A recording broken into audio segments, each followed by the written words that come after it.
Hello.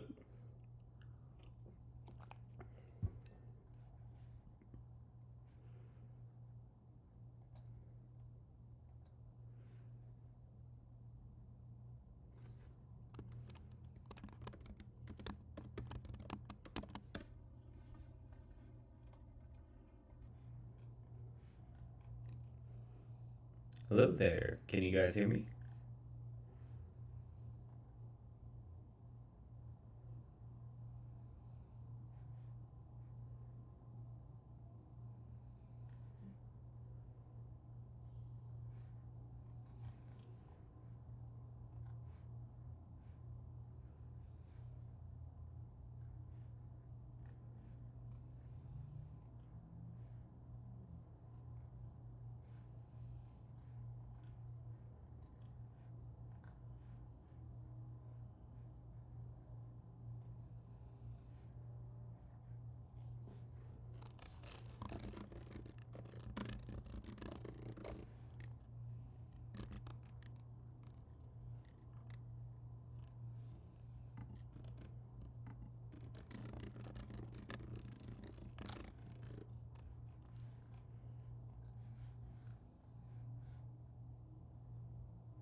Let me know if you guys do hear or see anything. This is embarrassingly my first time doing this, so technical hiccups are expected.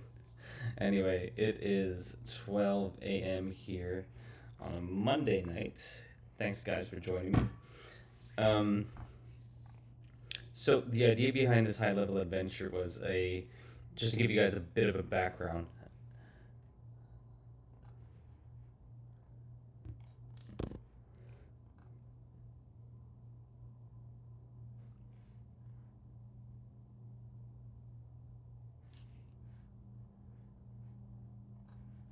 Do you hear any background music, or is it just me echoing with the microphone?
Is that better? Can you hear me?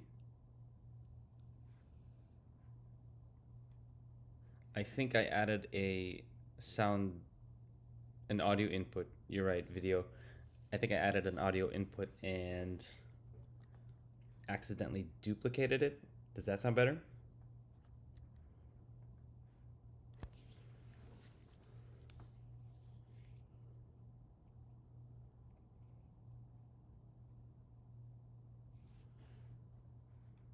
Oh, perfect. Okay. Haha. Great. So, as I was saying, thanks for joining. It is 12 midnight here in beautiful BC, Vancouver. So, how this came about was I had a a group that I was doing a long campaign with, and they've been buddies of mine. We've been playing tabletop role playing games for a couple of years now together. We did D&D with a homebrew campaign, and then we switched it up about a year or two ago to do Pathfinder. And as we tried it out, one of my friends challenged me to run the Kingmaker campaign. The Kingmaker campaign is it's an adventure path, and if you're not familiar with how Paizo runs their adventure paths, they're basically um, the equivalent of like published adventures, but they run from anywhere from 1 to 20, 1 to 10, 11 to 20. So this was a very long adventure path. One of the, I think one of the biggest adventure paths of um, Paizo and Pathfinder. And so we decided to run it, and we were running it for, I want to say, about a year and a half. And then life happened, got busy. Um, I myself was moving in between places and jobs and things like that, so we had to put it on pause, which gave me a lot of time to reflect on what is the best kind of approach for our group, because we're playing mostly online and we're in different places. So we got time zone issues, and I felt like, and as much as a long campaign can draw, you can really see character development and growth for characters. One of the hardest things of a long campaign is time and commitment, and we started to see the fall off of that with our players. And so this time around, when we floated the idea of doing kind of standalone adventures and one shots, the interest started peaking up again. And what I noticed is that when people are, especially my gamers, when they're kind of given the opportunity to kind of jump in with a character and give a test build, then I think they're a lot more open to try things out as opposed to being locked in for an inordinate amount of time. So the Kingmaker campaign that we were running, I think it was probably pushing 25 to 30 games in the year and a half that we ran it in. So it was very lengthy, and I think they only got up to level 7 or 8, which in kind of the grand scheme of things, if they were, and my players are power gamers, so if you think about players who are min-maxing and optimizing, having that length of building their character is great because you kind of have the incremental growth. But because the levels are so far in between, they don't really see the payout of that kind of build, or the effectiveness of that kind of build, until much later on. And so what I wanted to do with this high level one shot or adventure was to create something more compact, probably something that will finish in about maybe 5 games max, just so that my players can start new characters or even continue their existing character at a much higher level. And it gives them a chance to flex and try out certain things, because one of the downsides of a long campaign is that you do lock in your players, and players, unless they die for some reason, they're locked in with that character, they're locked in with that class for the duration of that campaign. So anyway, that's kind of the background of why we decided to put this together. It was literally, I think, a couple of hours ago when everybody decided to say, "Hey, let's go for this," and it's great getting back in the saddle and playing a game again. So what I wanted to do was think about how I create my process in creating an adventure, and I think the way I'm going to approach this is several things. I'm going to try to flesh out the idea by using the kind of writing out an adventure premise, and then using the 5-room dungeon as a basis to kind of build out the adventure, the major building blocks of that adventure, and then I have my own personal method to kind of write down um, how I want to run it and kind of my session notes. So it is 12, so I'm going to see how much I can go through. Thanks for joining. And yeah, if you have any questions, feel free to message in the chat. I'm watching it over here on the side. But yeah, I think I'll see if I can share my screen. And like I said, this is the first time I'm streaming live, so this is going to be a lot of technical learnings. So forgive me and thank you for your patience. So yeah, let's get started.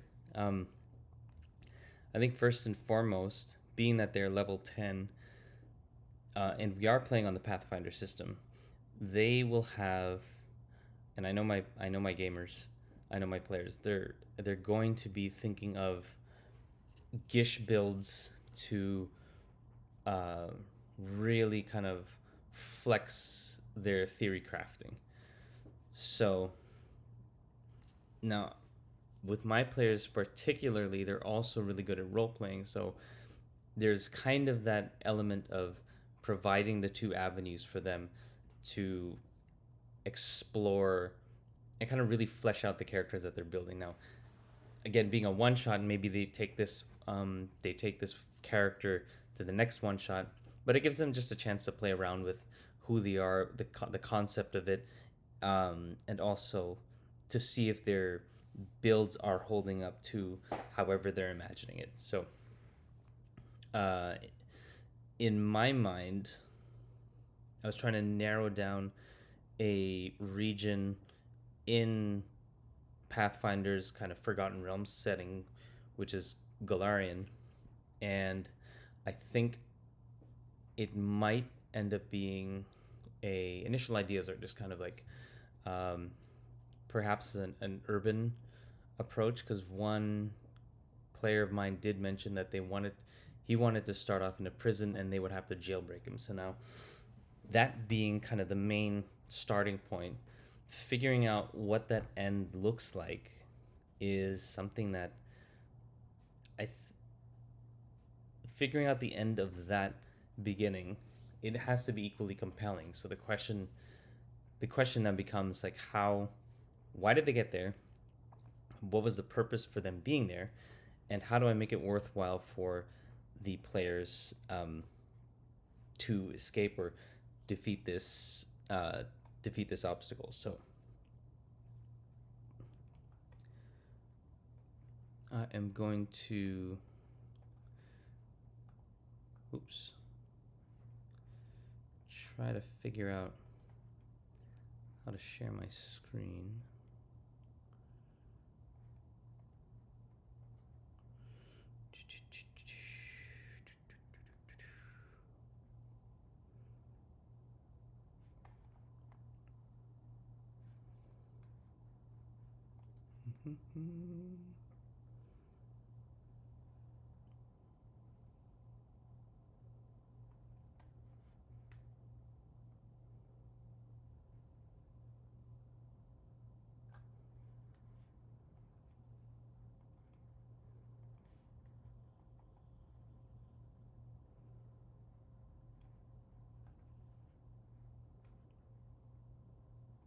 So don't mind me while I mess with these settings. See if I can get my screen captured and shared. Probably should have watched a OBS tutorial before jumping in here, but I learned by doing.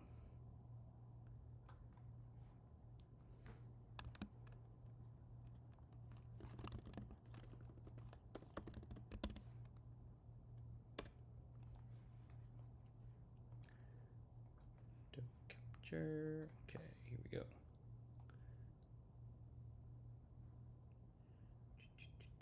The problem with having a bajillion windows open. There we go. Okay. Alrighty.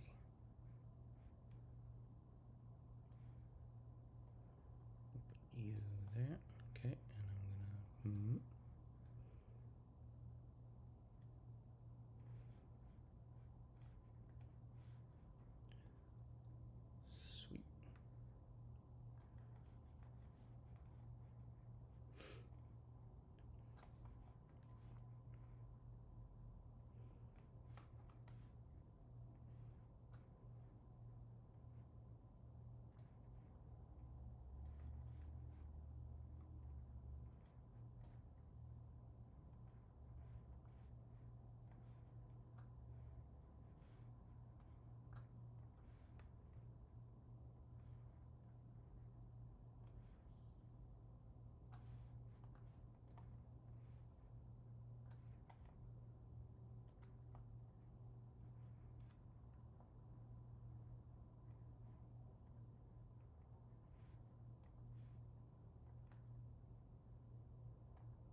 That's the one. There we go.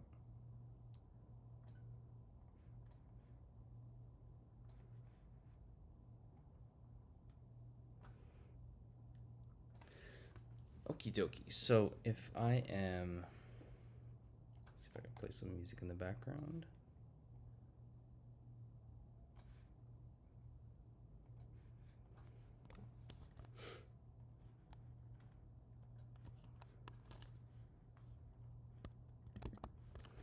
Alrighty, so the 5 room dungeon, if you're not familiar, uh, it's a really good story structure for adventures. If you're creating an adventure, the 5 room dungeon is a really quick and um, powerful way to structure your adventures in a way that it hits it hits very important story beats, which makes an adventure complete. Um, Dathi over at Mystic Arts DM did a really good video about breaking down the 5 room dungeon, and so I'm using kind of that as a reference. But also, the idea of the 5 room dungeon is that you have 5 theoretical rooms or scenes where your adventure takes place, and throughout the adventure, your players are going through these scenes or these beats, um, uh, and that kind of forms the basis of your dungeon, of your adventure. So the first the first room is what's called the door, and the door the is kind of the room that players enter into. It's usually locked. If, for example, they are entering a dungeon, the question is, why would that dungeon be sealed? Why would the dungeon not have been looted? So, what is the thing that stands in the way of the players? In my case, because one of my players requested having some sort of prison break kind of scenario, what I was thinking with this one is just to round out the thought, the idea would be they're stuck in a prison.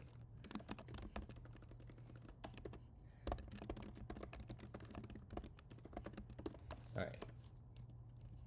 That's where they're going to start off, and that's kind of the first door. But before that, what I'm going to do is I have a acronym called PLOT, which kind of rounds out, which I use to help build out an adventure idea.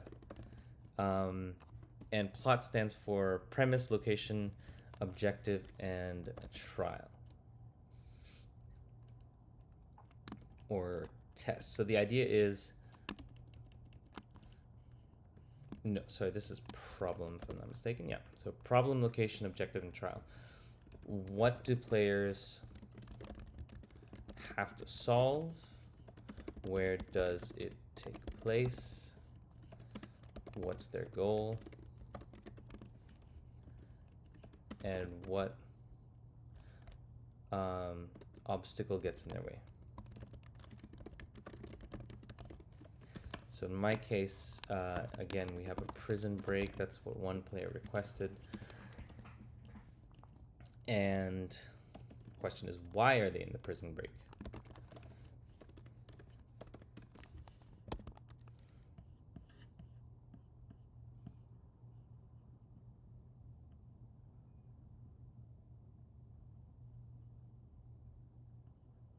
Yep, absolutely, video. 5 room dungeon is super good for, again, get basic structure in, but I think it follows a lot of,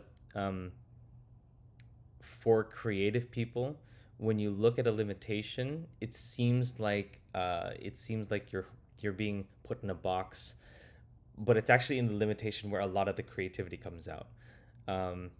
So when you think of tools to create a painting, a canvas, acrylics, a paintbrush, all those are limitations. And for a creative person to be like, no, I want to do my own thing, I just want to do whatever. But you realize when you have so many options, it's like that supermarket effect. When you go down the aisle of ketchup and there's 20 bottles, which one do you choose? So I really like the 5 room dungeon in keeping a kind of structure to help guide your thoughts, because more often than not, like for me, my problem when thinking about this was it wasn't that I didn't have ideas, it's that I had too many and I couldn't narrow it down and crystallize it into something workable. So definitely agree. 5 room dungeon story structure is amazing, especially when you know how to flex things around. So back to it. Prison break. Why are they breaking out from prison? They could be fugitives. They could be heroes that are captured. Whatever their background is, the reason for them being there, I think, needs to tie back to the ending. So, an idea that I had was, so I had just finished reading a Warhammer 40K book called Dante, which is Dante is the chapter master of the Blood Angels, and this was kind of his origin story book.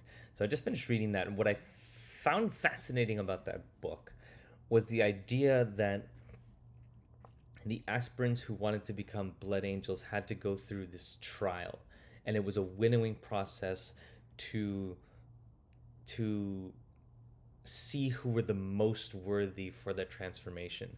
And so when I was thinking about this a while ago, I thought like that would be an interesting twist where the players start off as being captured, but the point why they're captured is actually, unbeknownst to them, it's actually kind of a winnowing process and a testing process to see who would be worthy to join the ranks of a mysterious organization. So I think I'm going to go with that. That sounds like a lot of fun.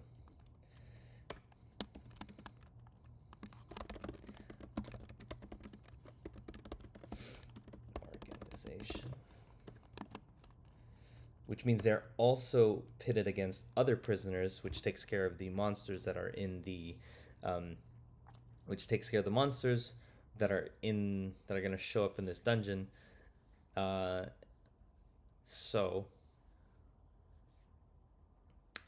I think that'll be an interesting breakdown. Okay, so anyway, so this is a testing process or a trial process for a mysterious organization. So this is not something the players are aware of. So now, for them, they were captured, they're stripped of their weapons. So if we go back to our adventure premise here with plot, now that we have these basic ideas, let's flesh it out. What do players have to solve? Players must escape the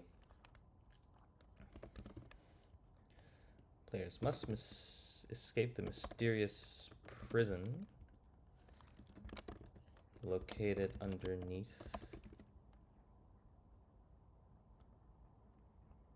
an urban sprawl.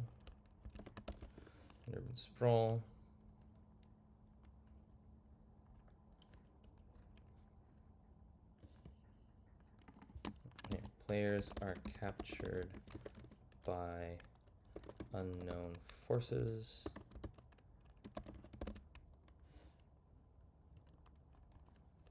and taken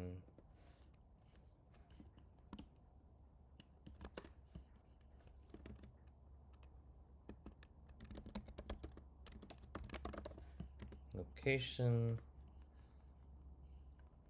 underneath an urban sprawl.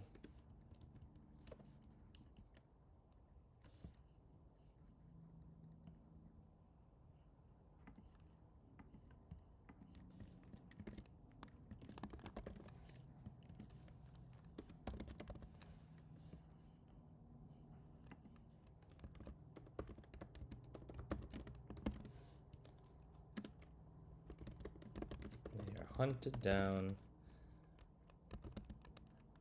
and eliminated.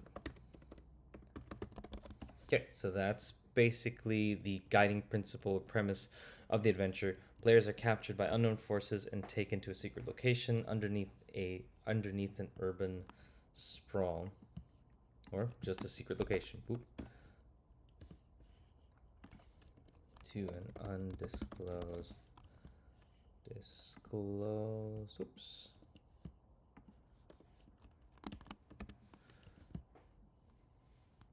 Whatever, to a secret location. They must survive and escape the mysterious prison and its jailers. What do you call those?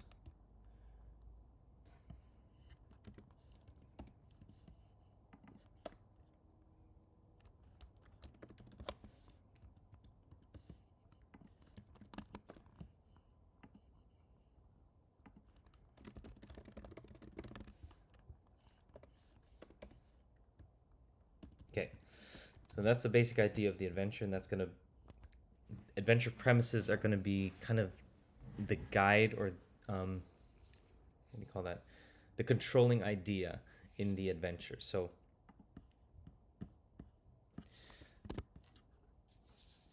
the reason why I write, or at least I have an adventure premise in mind, is, at least for my sake, the tendency is because I have so many different kind of ideas that are branching out when I start diving into an adventure. The adventure premise helps keep me locked in to the central idea, because without it there's a tendency to go to 10 different kind of rabbit trails. This initially started as a kidnap, and then I wanted to throw in a dragon, but then I was going through a monster manual, and then so many different ideas came out, and I'm like, nah, it's deviating from the core, the core idea. And so having this in is, for me, one of the essential steps in creating an adventure, because it is so easy to rabbit trail and tangent off different patterns. So I'm happy with that. Now, in terms of secrets, the big secret and the big reveal is that the trial is that this is a trial process for a mysterious organization to recruit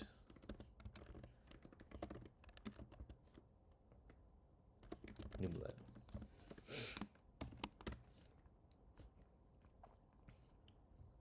Now, the question is, how do you make this compelling for players? When I'm thinking about shadowy organizations, right? Some of the organizations come to mind. They have to be powerful. They have to have some level of influence, and they need to be appealing. There needs to be some level of appeal to the player. So there needs to be a mystique that draws players in. So I think, like, if I think of a shadowy organization, Ghost Bloods from Stormlight Archive. You have Cerberus from the Mass Effect series. Technically in D&D you have the Harpers, but I don't know, I feel like the Harpers are lackluster in the sense of, mystique and intrigue. I could be wrong, but that's how I feel it. They never really came across as a unlike a Shadow Thieves Guild kind of thing, like the Zentarim or something, or what's his name, Xanathar's Guild. Yeah. So, anyway, actually, that's a really good point. Let's remove Harper's, Zentarim. Is that how you spell it?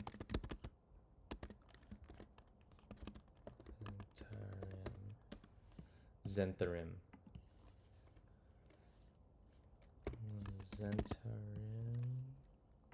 It's H, but also Xanathar's Guild.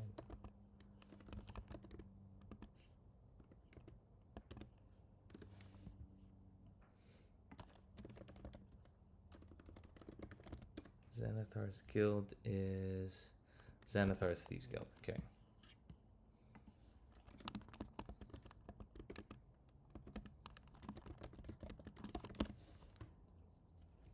All right. So, what is going to make this organization really appealing in the short amount of time?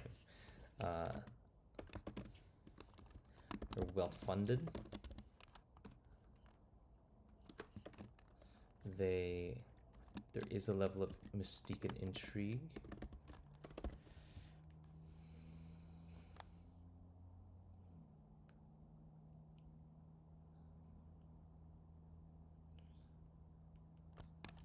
They have to live by some sort of code or ethics. And that can be something from having honor among thieves.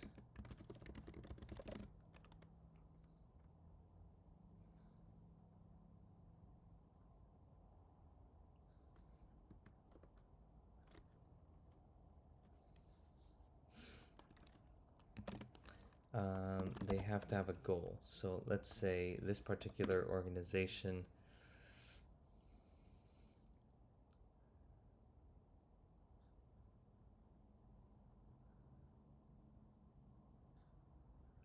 I would very much like for this to be kind of clandestine missions of some sort. So there could be uncovering, well, because this is a one shot that might potentially spin out to different standalone adventures. This guild is something that could potentially be a nexus point for the players to then eventually branch out into different adventures. So this is kind of an idea that I was playing around with the Kingmaker campaign. So D&D released in the new Dungeon Master's Guide the idea of bastions and having some sort of stronghold that the players can operate from. I was hopeful for that, but it turned out to be it was really lackluster in terms of how I was imagining an organization to be run. So actually, now that I think about it, what comes to mind with this kind of thing is Blades in the Dark, where your characters are part of a shadowy guild which is battling other shadowy guilds, and they're trying to control territory with each mission. So I really like that premise, and that's what I think I'm gonna do for this one. So Blades in the Dark.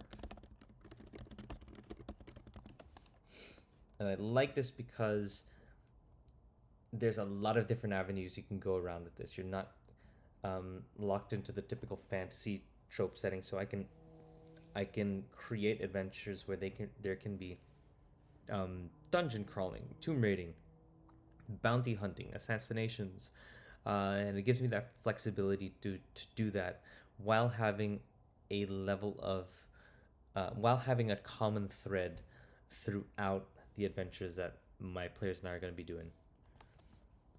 So, Blades in the Dark theme. I like that.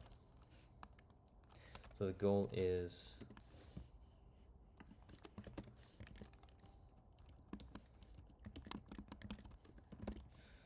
would be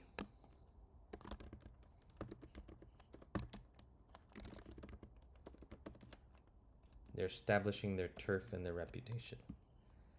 And this could be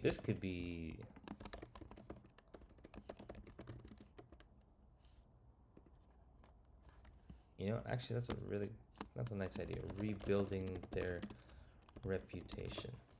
So this guild could be the remnants of a guild that survived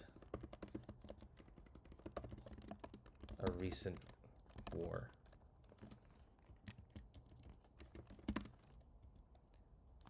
All of them could be, and they're trying to replace their numbers. So they're assumed dead, but they're but they survived.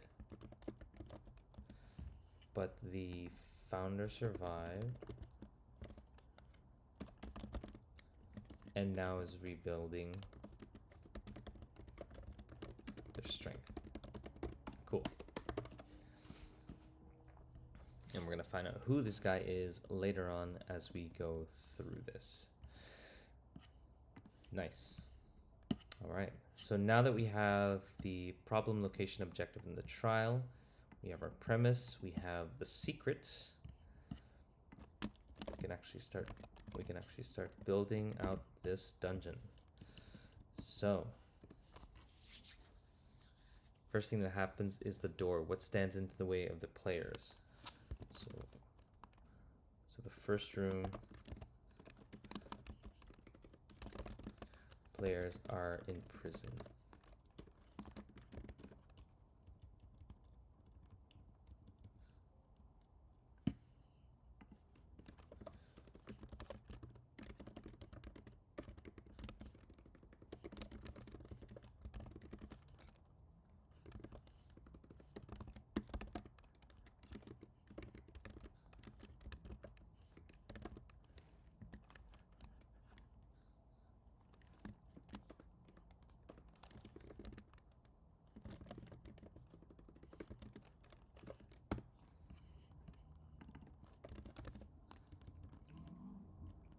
Alrighty, so room 1, players are in prison, and they cannot advance forward. The second room is a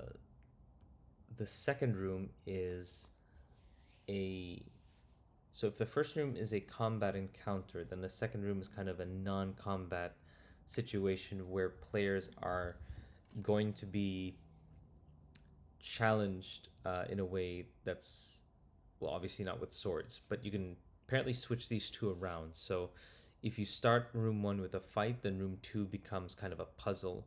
But if you start room 2 with a puzzle, then if you start room 1 with a puzzle, then room 2 can be more of a combat scenario. So for me, in this case, if the players are stuck in prison, the puzzle then becomes, how do they get out?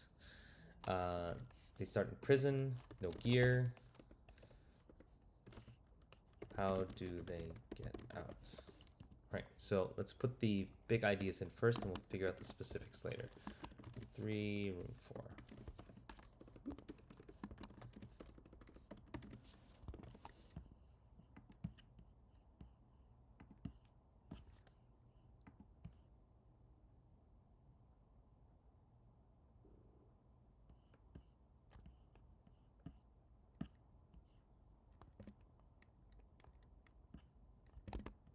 Alrighty, so how do they now get out? If room 2 then should be a combat, this is where I think we could start introducing other prisoners.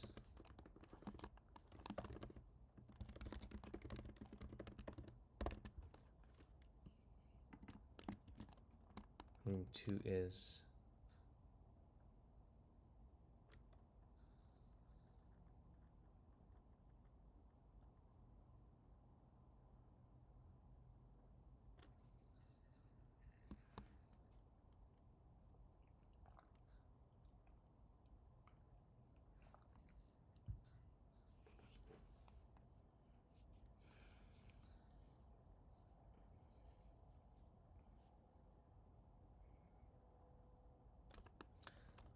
could be an armory, because they have to get their gear somehow, and they'll have to fight. Oh, interesting. So a thought came to my mind. So if you've watched the Hunger Games, all the gear starts off in the middle, and that's where the players have to rush to the middle and get their equipment and then either run or try to kill each other. So so Hunger Games kind of themes. Cool. Let's just keep it a note of that. Hunger Games theme, which is Battle Royale, right? So room 2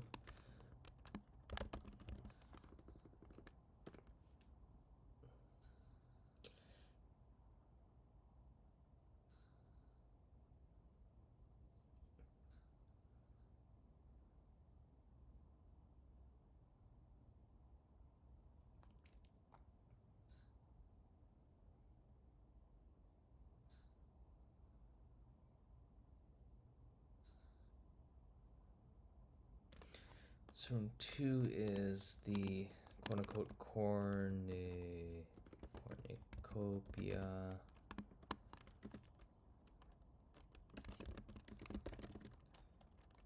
Get their gear.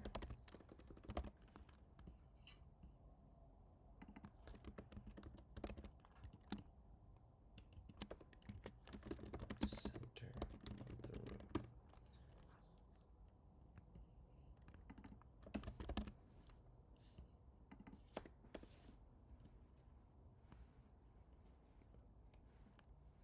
Now, once that second room is in, the third room is a setback, the thing that halts the player's progress.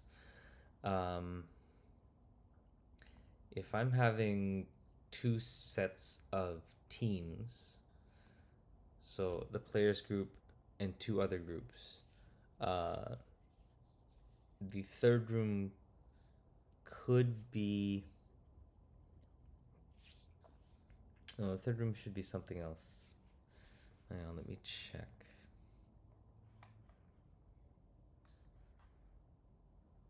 So, according to the actual 5-room dungeon manual, room 3 is called the trick or the setback, and the purpose of the room is to build tension. Do this using a trick, a trap, or a setback. So, for example, after defeating a tough monster, the players think they finally found the treasure and achieved their goal. They learn they've been tricked, and the room is a false crypt. So it also gives examples. So if the PCs rescue several prisoners or hostages, the victims might be enemies in disguise, are booby-trapped, or create a dilemma as they plead to be escorted back to safety immediately. So this is kind of the twist in the adventure. So if players start off in a prison, then they have to break out. They are released into a cornucopia-ish room. They have to run to get their gear, possibly kill off some of the others. So what is the setback now? Setback can be something like the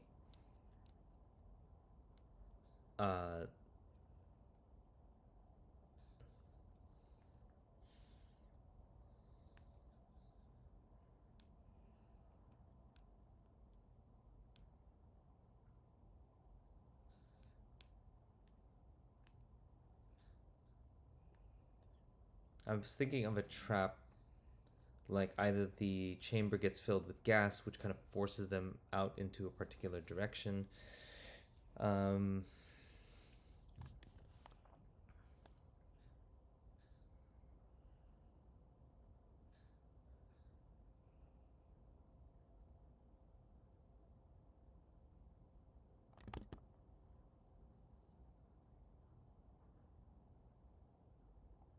Yeah, so this is a twist. What would be a good twist here?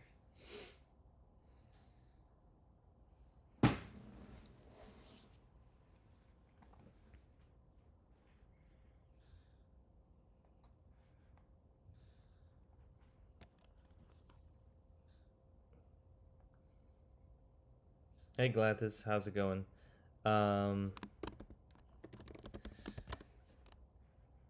Probably 30 minutes. Had a little bit of technical issues in the beginning of the stream. So yeah, it's about 30 minutes or so.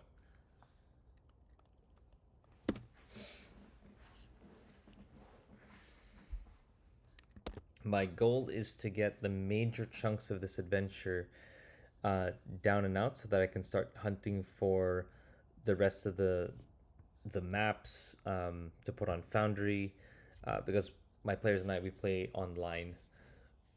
So hunting for the maps, creating all the elements, um, and the monsters, so that uh, this thing will be good to go for Friday. So for me, either Friday or Saturday. So for me, the faster I get through prep, the better.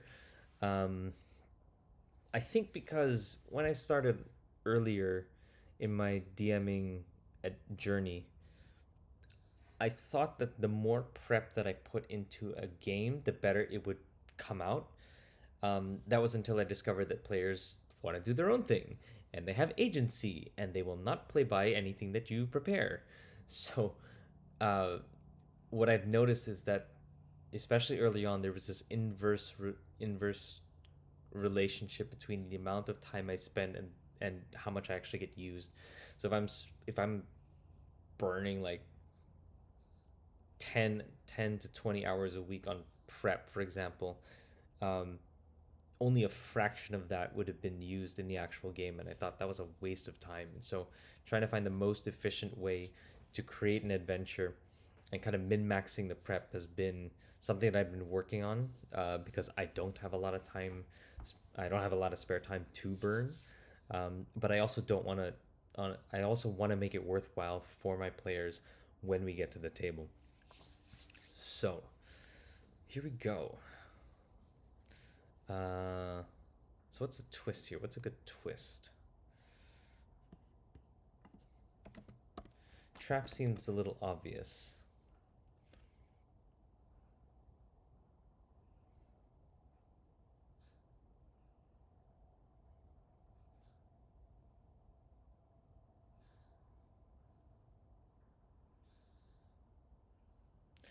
So I think a couple ideas come to mind right now. If we switch this up from a shadowy organization's recruitment to kind of gladiator style, uh, they're trying to find the best gladiators, or whoever has captured the players have now kind of put them in this battle royale to see who is going to be the best players. And so scene three kind of, or rather room three, would introduce who the villain is for room four. But the major twist in the end would be that this shadowy organization that's recruiting them, is revealed in the end in room five. So, bunch of ideas. Let's try to string it together and see what's going to work. Room four is the climax, which is the boss fight.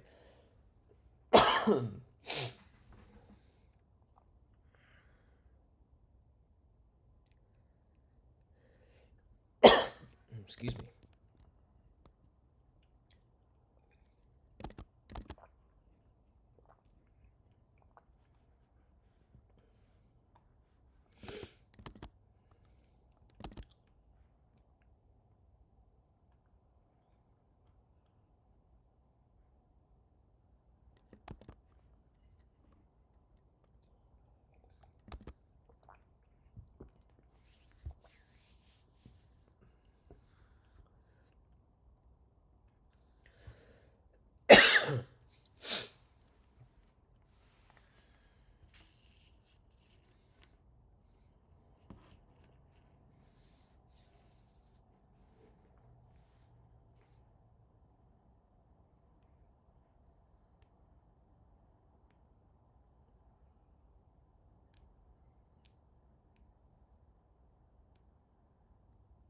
No, I think that might confuse things with having too many mysterious figures at once.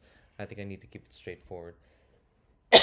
um, what would the twist be? Let's look at that again.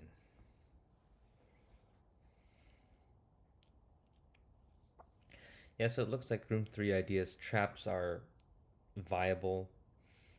Um,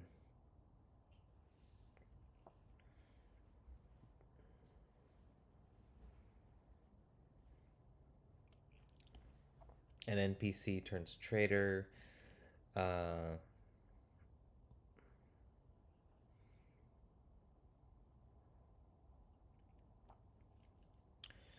room 3 becomes a dead end, and they have to double back towards where they are. That's potentially one.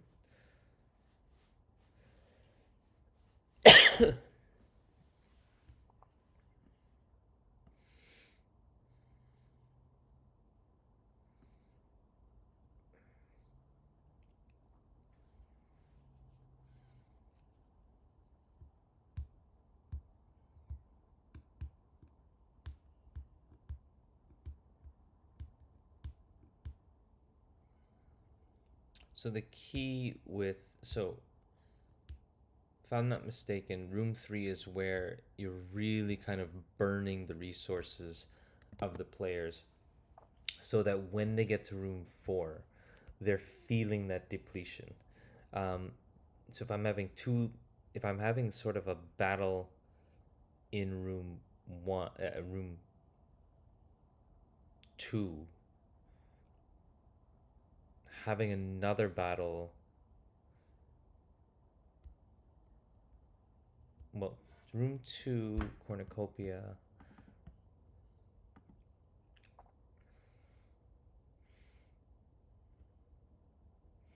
Room 3 then becomes a speed twist.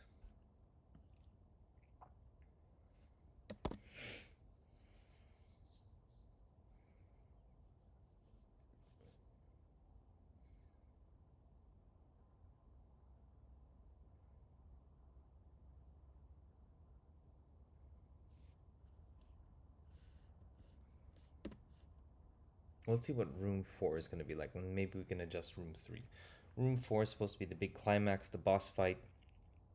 So who is going to be the boss?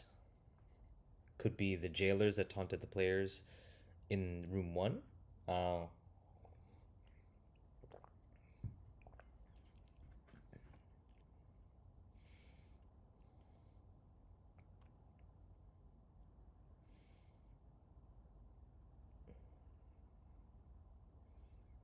Yeah, it could be.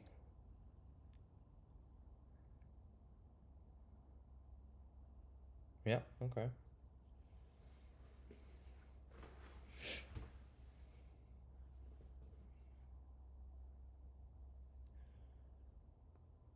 So the setback. Okay, so let's say boss fight is main jailer guy.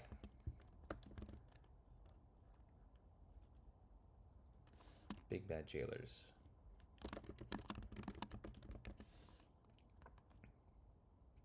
Which are kind of like the sergeants for the shadowy organization.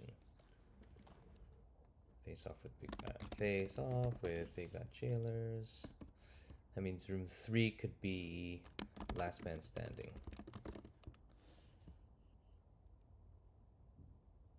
So there could be a sealed door.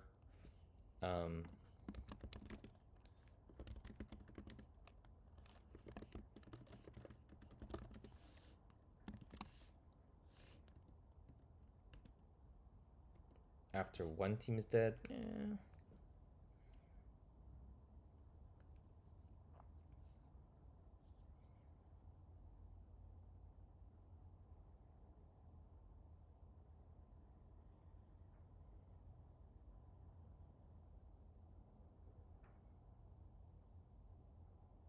I mean, I just did a video about combat objectives, so I feel like this should be a combat objective. So let's say if we have oh, this is good. So the mechanism to open the door requires, let's say, 4 pressure plates that need to be touched simultaneously, which means the players need to be split individually to step on those plates at the same time, which means they are going to have to figure out a way to kill everybody and trigger those pressure plates to release the door. So that's going to be the twist in number 3. Sealed door that only opens as each as 4 pressure plates are activated. And these 4 pressure plates are spread throughout the room, so that way I can foresee this is either going to make them go individually, or they're going to fan, or they're going to go as a group and winnow out 3 options. They either go individually to those spots and activate, they're either going to stick as a group and winnow out the competition, or they're going to split into groups and kill the competition. So those are the 3 possibilities that I see with my players, knowing kind of how they behave. So there needs to be, so I have an objective, which I mentioned in the combat video. Objective, position, a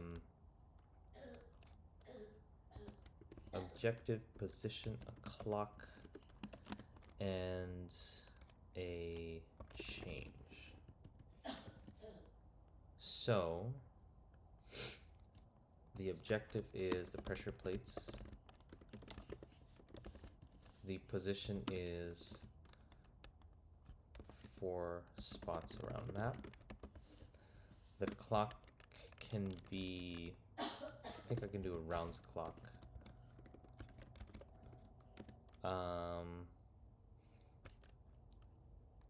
10, no, it's probably not going to be enough. 15 rounds. And the change is that as each plate is activated,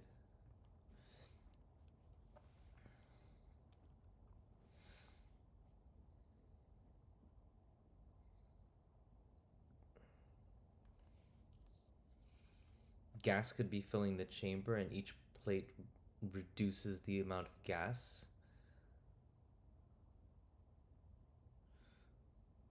So between another group and a toxic environment, that seems like a lot to reduce players' resources.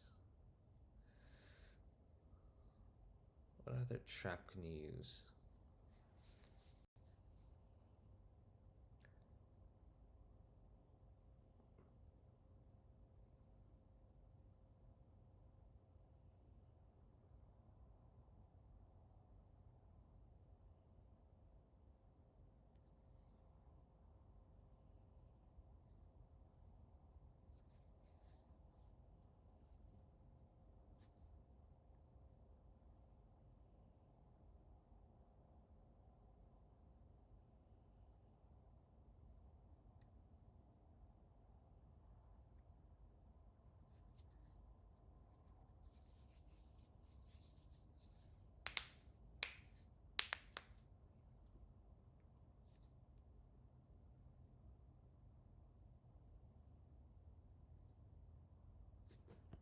If I change this to 3 spots, that might make it fast. No, that'll make it faster for sure.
be flooding with water.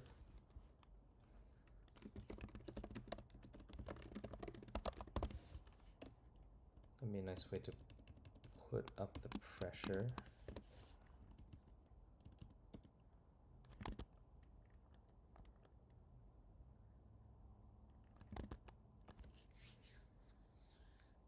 So face off with the big bad jailer. Let's see what room 4 has to say. Big Show final combat or conflict encounter the dungeon.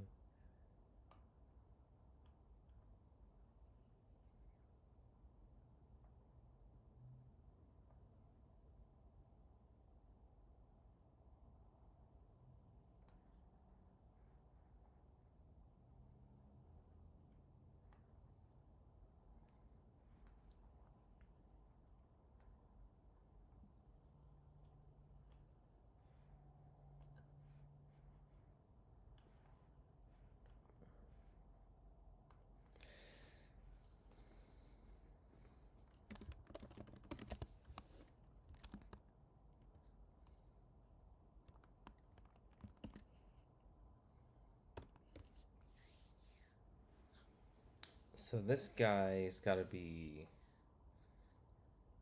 really tough. Probably one character with... I mean, we could borrow the pressure plate ideas to...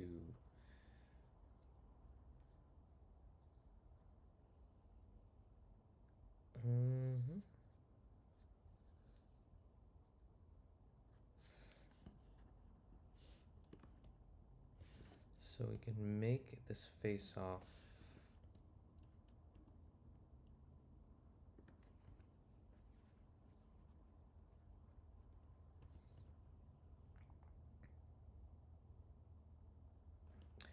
So definitely encounter. What would make this compelling? Big bad boss fight.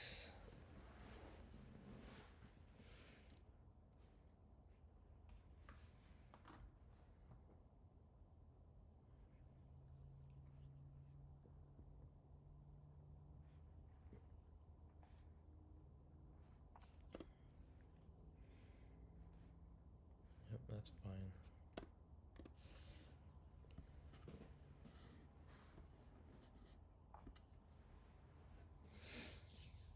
So the big reveal in room 5 is that players meet their new benefactor. A mysterious individual reveals themselves, why they kidnapped them,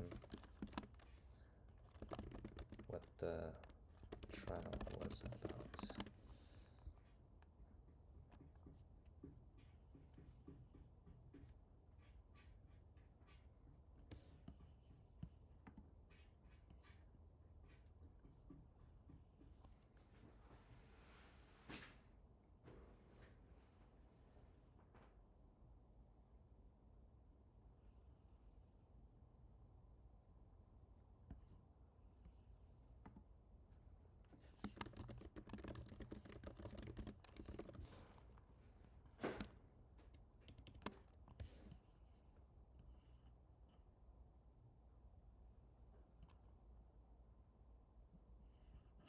So in order for this to work, I feel like in room 1, we're going to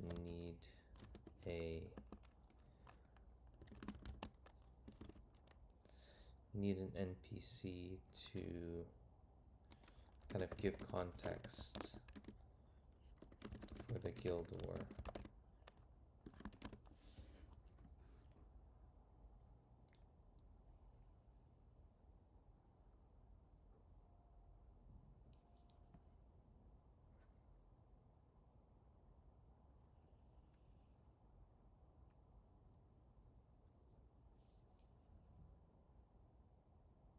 You know what, we could simplify this. Players are captured. We can simplify the idea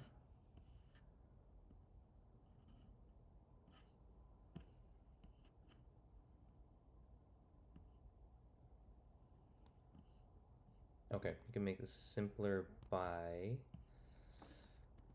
players are in prison. No gear, how did they get out? Captured by slavers. Because everybody hates slavers.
Hello, Twin Steel. How's it going?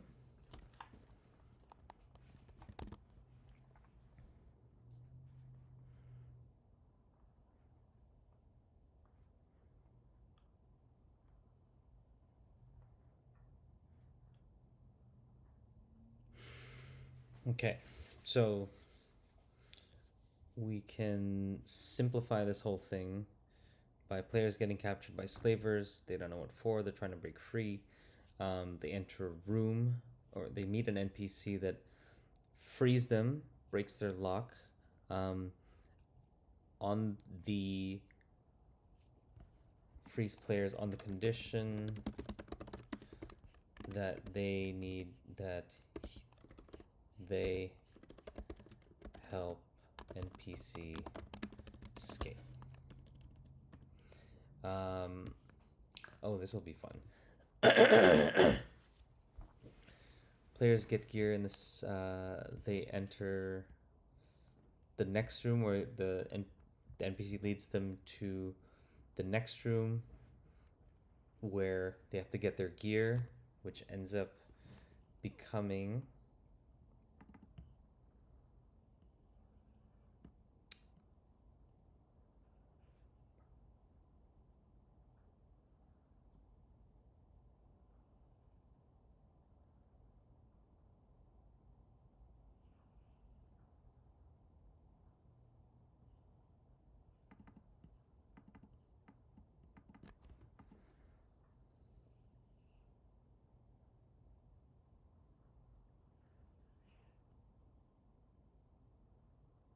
so it's trapped room that they trigger. Players have to get their gear in the center of the room. Gear is trapped. Getting gear triggers poison cloud.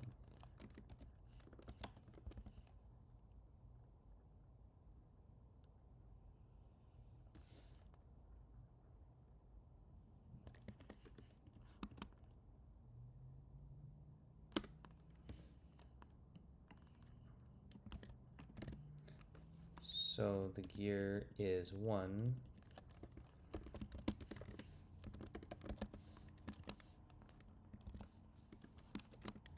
And then gear is trapped.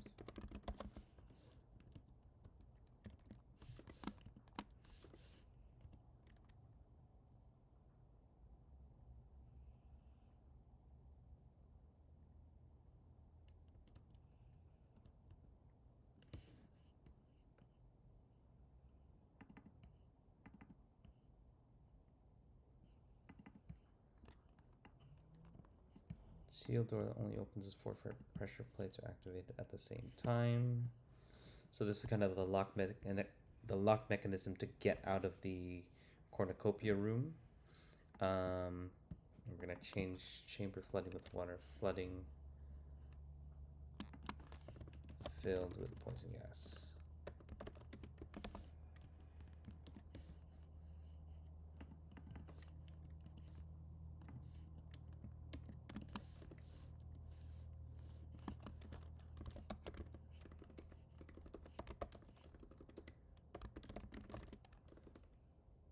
Jailers in masks also come in waves.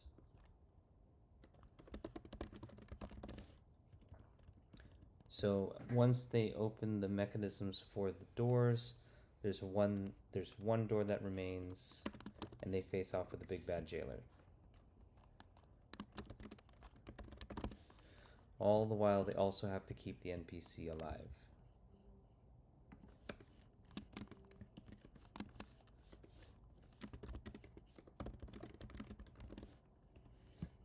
Okay, so one door remains open, and they have to fight Big Bad.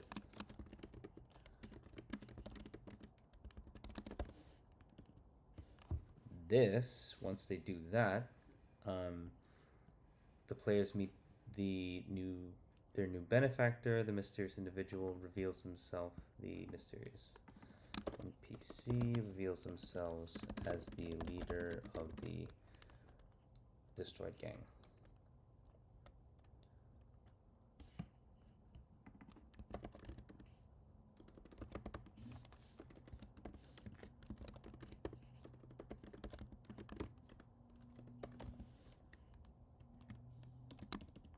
Invitation to join the group. And that's the 5-room dungeon. I think we have a pretty solid adventure. That sounds like a lot of fun, a lot of drama.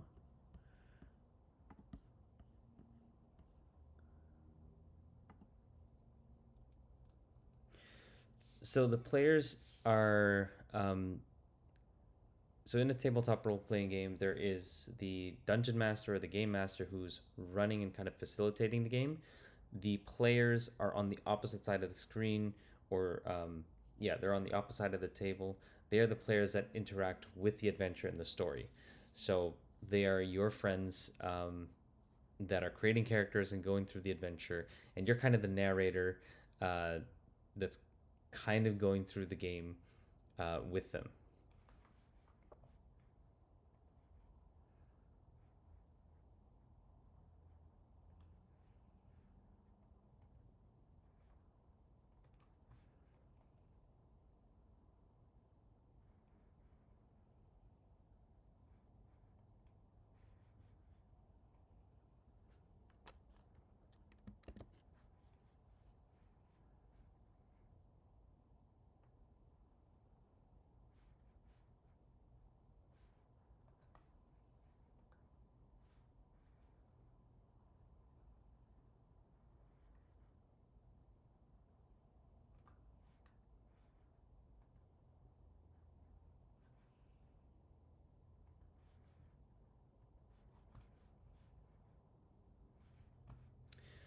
Alrighty, and yeah, finished it in about an hour. Not too bad. Okie dokes. So if I were to kind of refine this idea,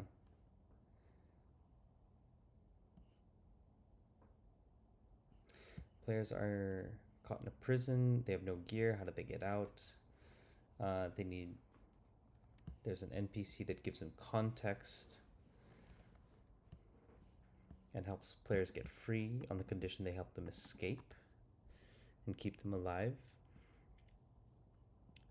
Once they exit out of the prison, then they have to make their way kind of stealthily, taking care of sentries until they reach the cornucopia or the armory, where the players get their gear in the center of the room, but it's guarded by sentries, and the gear is trapped. So once they dispatch the sentries, the gear gets the trap gets triggered, poison gas fills the room, and the doors seal. The only way to open them is to hit the 4 pressure plates at the same time. Um, but they're also getting shot. They're also getting attacked by other sentries that come into the room. Sentries with masks enter in waves. Once they manage to activate the, did I say 4 pressure plates? 3 pressure plates. A door opens and that leads them to the big bad jailer's room, where they confront the big bad. And after that battle, if I really want to make this interesting, the big bad jailer is interrogating spelling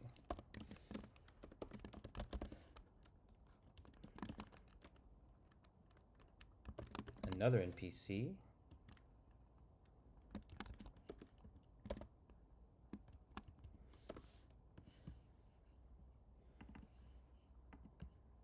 fight the big bad and escape. The NPC reveals themselves as survived the destroyed guild, and players just saved the leader. It's an invitation, and the leader gives invitation to join the group. Awesome. I like that. That's a lot of narrative fun. Poses a lot of challenges, especially for level 10 players, because they'll start off with no gear, then they have to get the gear, and then they'll have a boss fight, fully armed and hopefully banged up a bit. So a couple of things that we need to figure out. So we have guild, we have the destroyed guild,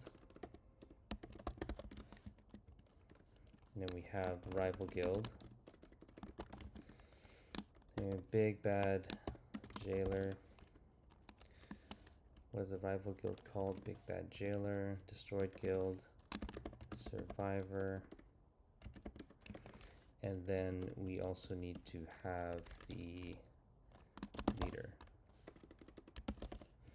That's what we need to figure out.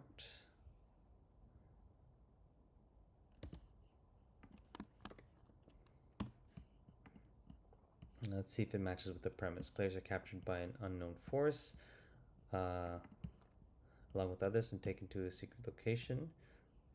Well, we can change this by saying slavers. And taken to a secret location. They must survive and escape the mysterious prison and its jailers before they're hunted down.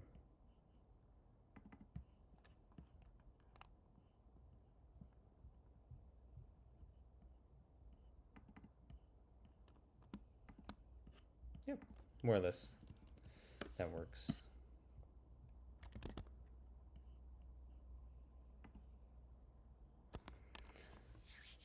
So Gladys, this can be played, it can be played in person, but I will be playing it on a virtual tabletop with my friends. So this is the first part, just kind of getting the adventure in place, and then I'm going to be setting it up in a virtual tabletop so that we can actually run it online with my friends, possibly within the next week or so.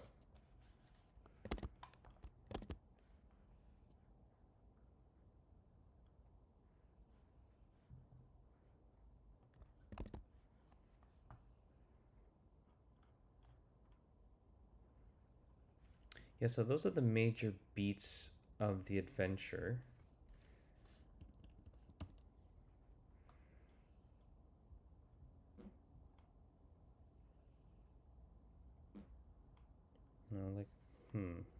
So let's figure out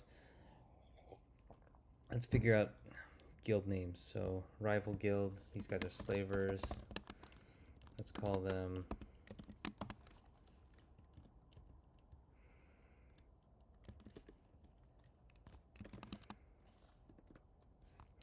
Actually, let's see. Let's open up a monster manual and see what kind of options we have for characters.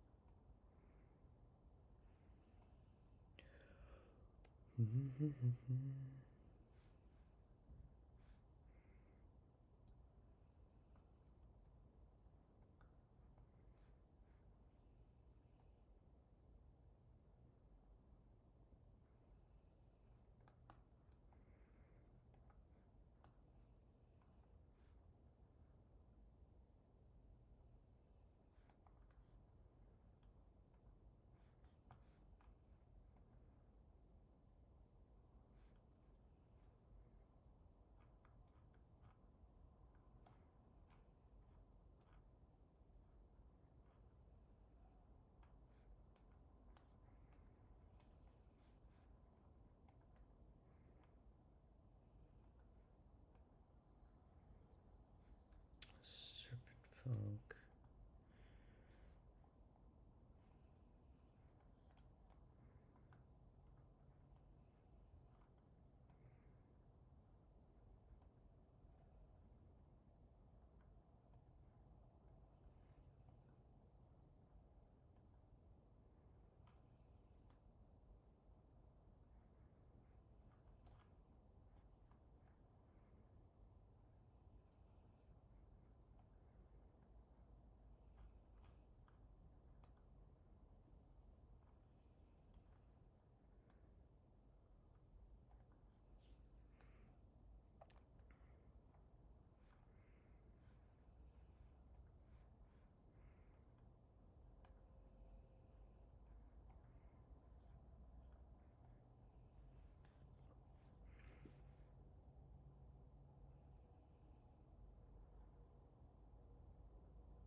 Yep, each of the rooms descriptions are vague because it's just to serve as an idea.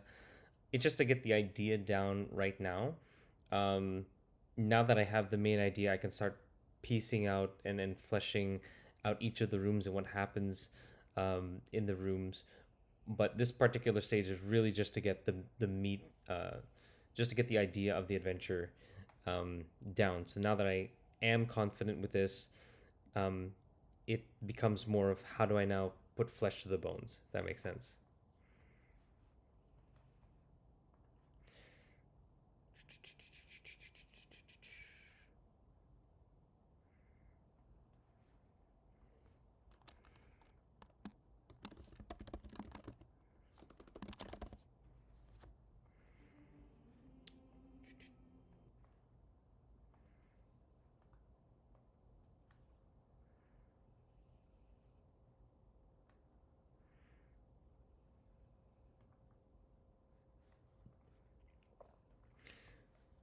There we go. So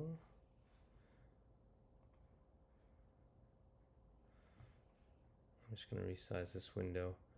Um, Now, if I'm using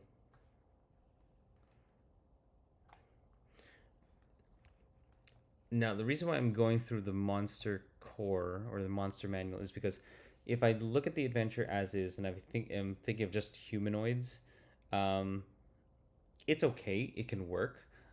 But I'm thinking of using different kinds of monsters, uh, just to maybe jazz it up a bit. Like Oni's looked really interesting from character point of views. Like Onis are basically like humanoid magical Asian demons. I think they have ties to Japanese folklore, um, and so having a rival guild of Onis which are powerful um, makes for really interesting kind of rival faction as opposed to just bandits or slavers. So um, a guild full of Oni slavers, for example, would be pretty intense, as opposed to just having them as regular humans or dwarves.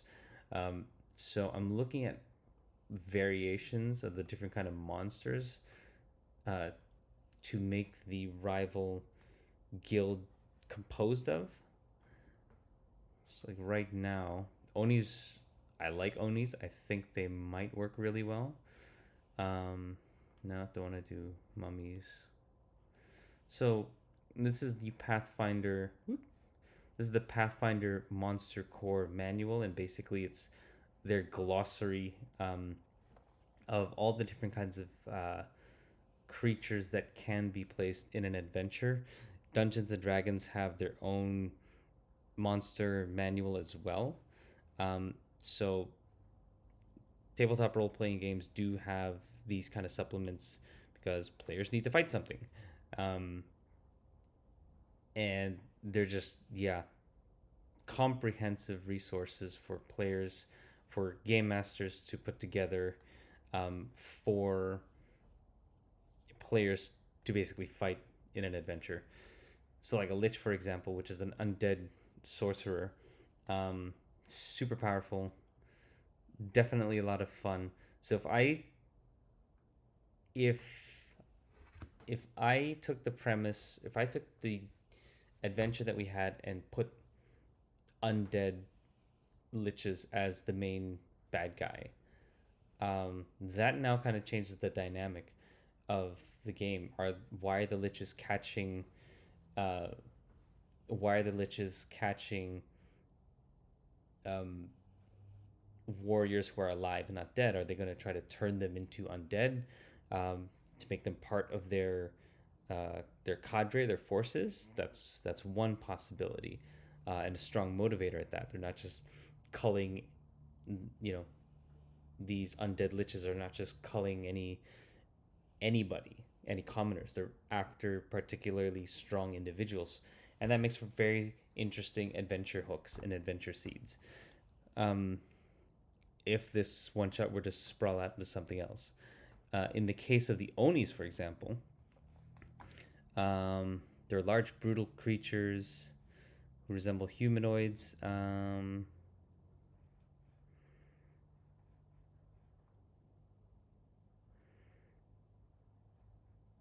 trying to see if there's a motivation for these guys.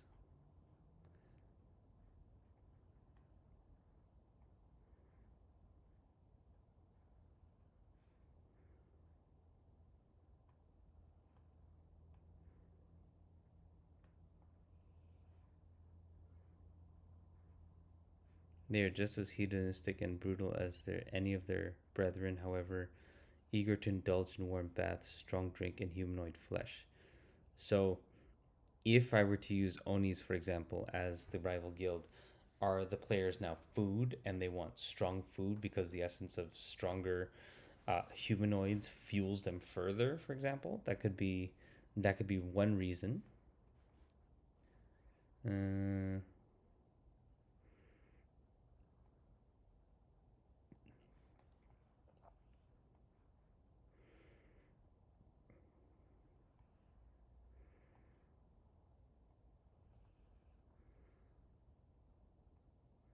So in this case, Caldera Oni, um, they love the thrill of the fight. So perhaps they're gathering warriors um, as worthy opponents to challenge later on, or for whatever reason.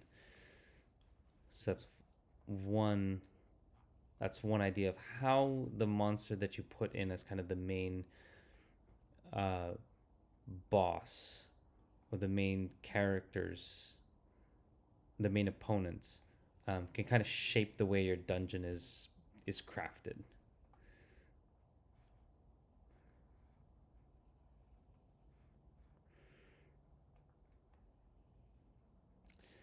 Yeah, these are weaker.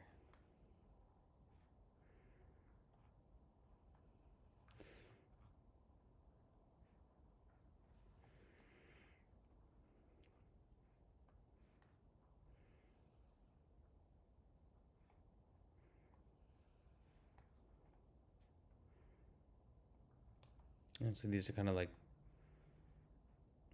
mm, dark dwarves.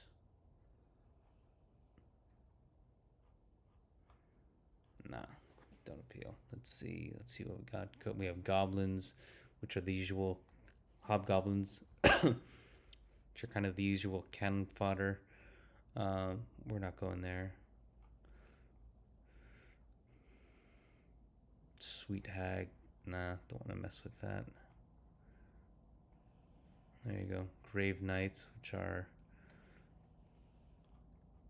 almost like undead armor that consumes a living host and becomes animated when a host dons them. Giants, a rival gang of giants. That'll be interesting.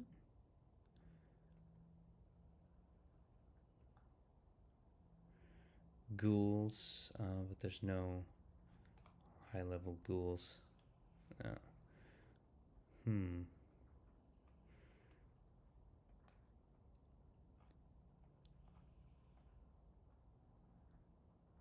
Nope. Don't need elephants.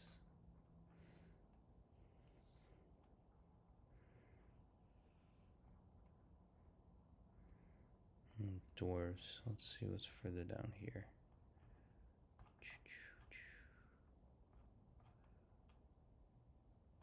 So this zombies, zombie hulks,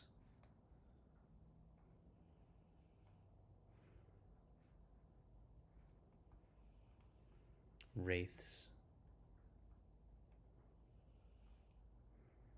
were tigers, werewolves, were rats. Where are the wolves? 3, 4. Who's this guy?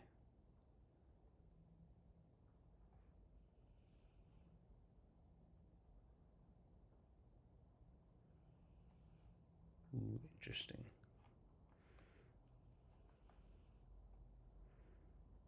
Ah, vampires even.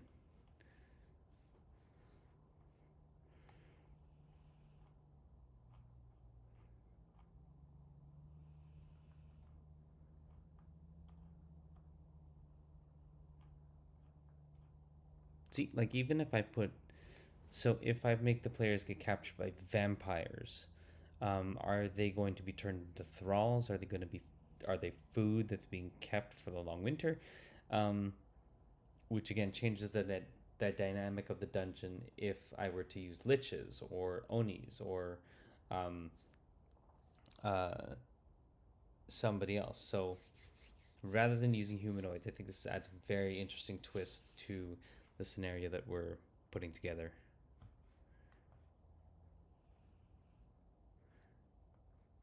No problem, Gladys. Good to have you on. Have a good night.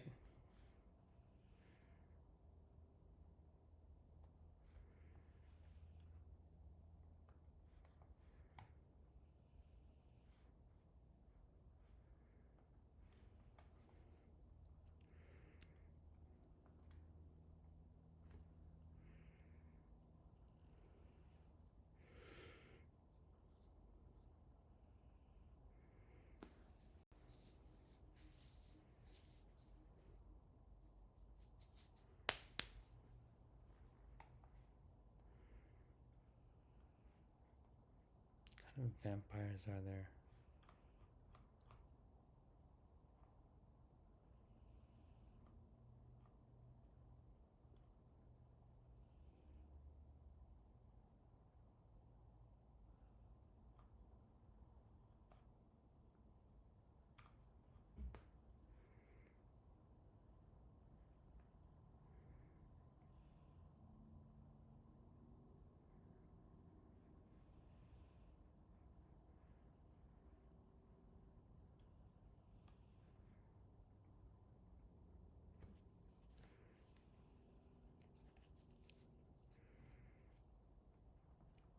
Okay, so let's see here. The potential that we have could be Onis, could be liches, could be vampires. And there's one more. But let's see what else we have here. Trolls.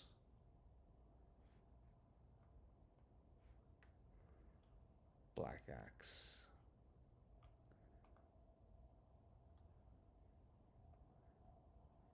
Stone Bulwark. Kenku.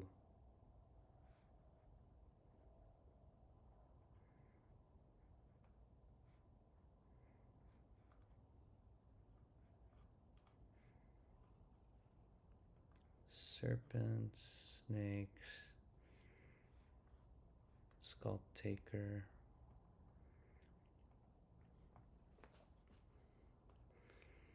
skeletons,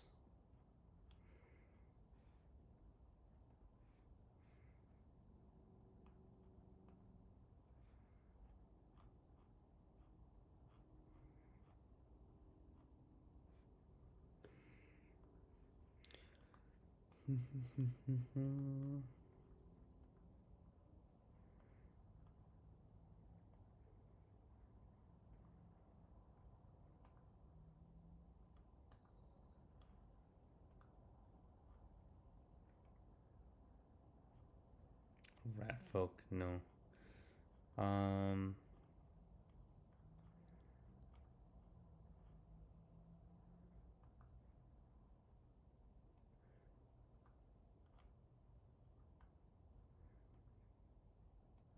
Orcs.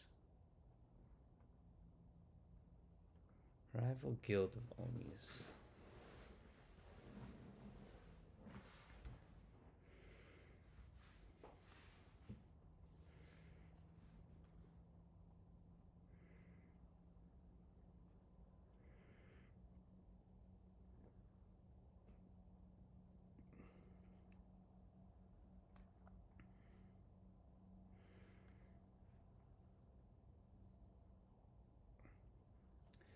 Onis might be a little tricky to pull off.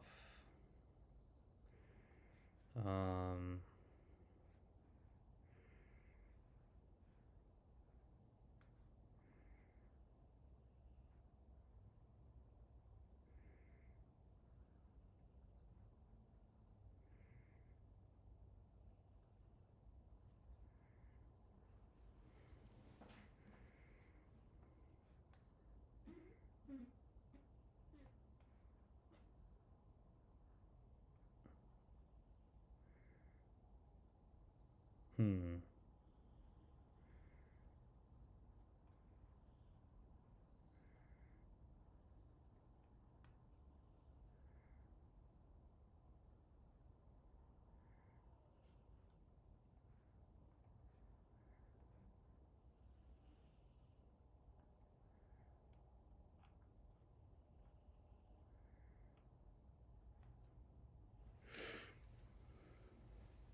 Onis possess the ability to disguise themselves as other humanoids. They are rarely creative in their disguises, often choosing a specific appearance similar to their Oni form and sticking with it. Simplicity catches many by surprise, however, people assume that Oni are limited to a single alternate form, which is no means by the case.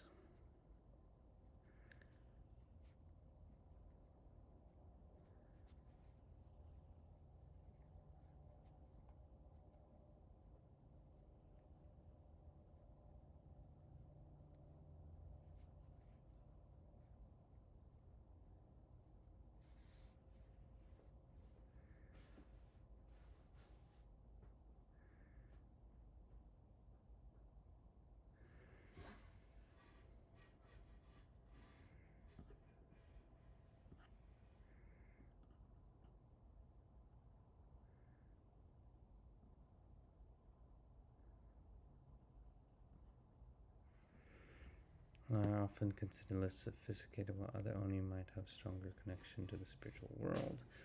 Mountain Oni have little interest in anything but beyond satisfying their relentless appetites. Sloth and gluttony are common vices among the Mountain Oni, which allows them to coexist with nearby villages so long as they're well fed. But more ambitious Mountain Oni can be found leading ogre war parties, orchestrating violent bandit raids. It's rare for Mountain Oni to live in solitary existences.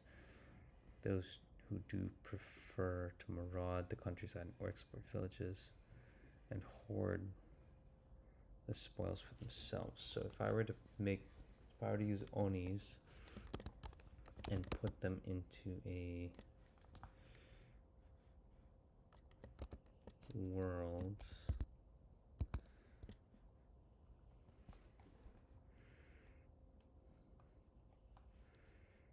how far is Tansha?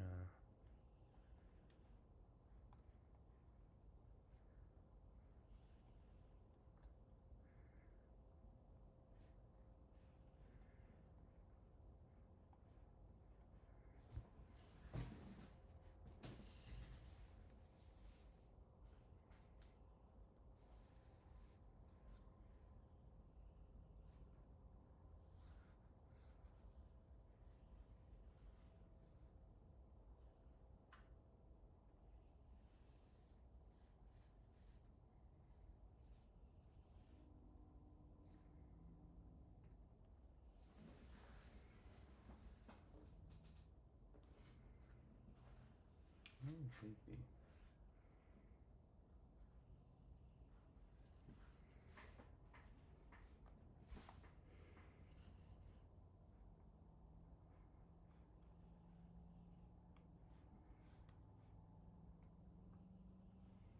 Tion Shaw, true.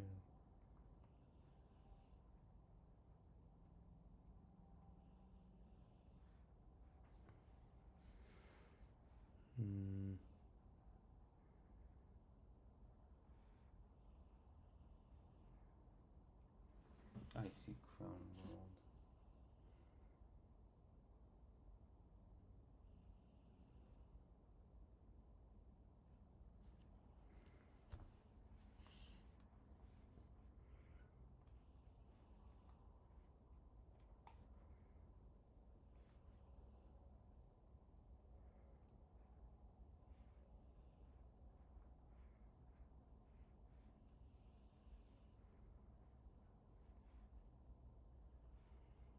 Oh, it's on the other side.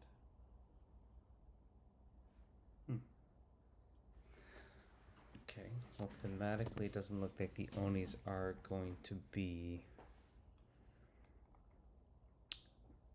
anywhere near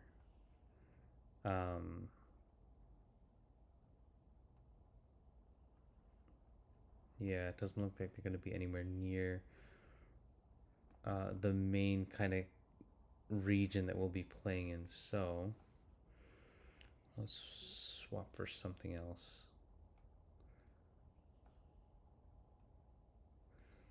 Liches, vampires.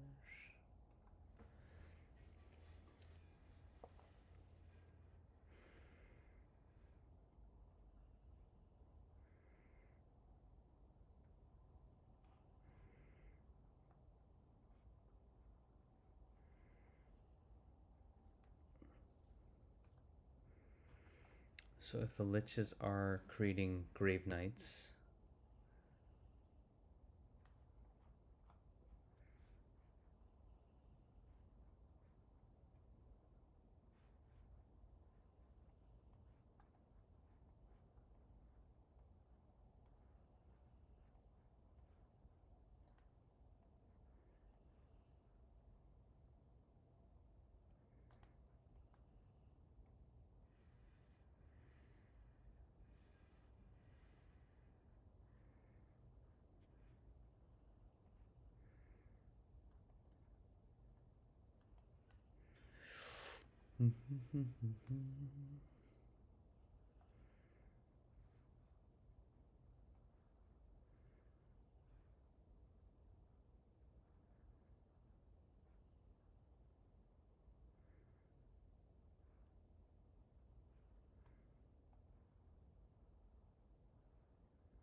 So I guess there's two ways to go about this adventure. We can either have it as an undead thing, um, where a lich is capturing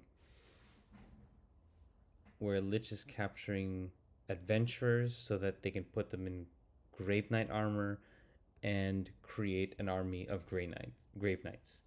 That's one possibility. So escaping the grave knights, or escaping the dungeon, means escaping the lich and eventually the grave knights, but which raises the question and suspicion of where did this army come from and what are they doing. So that's one variation. The other variation is what we talked about earlier, about how we're going to get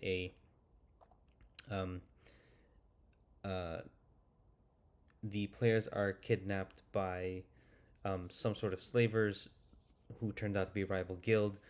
An NPC breaks them out in order to free the guild leader from interrogation and torture, and then they get invited into the guild. So both are interesting. Both are interesting seeds.